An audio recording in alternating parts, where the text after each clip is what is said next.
Du fil info avec vous, Claire Breguet-Lamar. Visite de terrain dès demain matin pour Édouard Philippe, Christophe Castaner et Julien Denormandie, ministre au logement.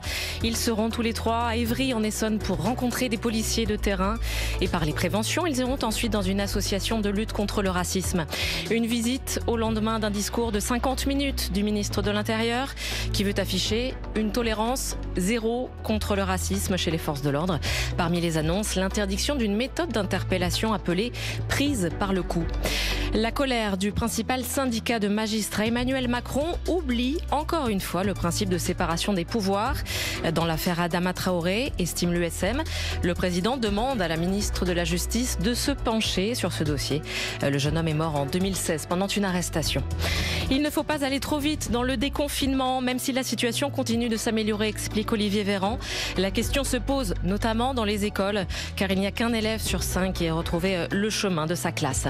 La tendance se poursuit sur le plan sanitaire. Moins de patients hospitalisés en réanimation pour Covid-19.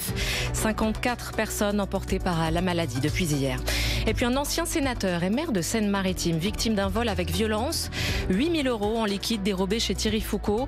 L'ancien élu communiste a été frappé. Sa fille et sa femme ligotées. Une enquête est ouverte. France Info. Et tout est plus clair. 20h, 21h, les informés, Jean-François Aquili. Gilles Bompson, vous vouliez réagir à ce que disait Henri Vernet ? Oui, je voulais réagir sur effectivement le problème de la police.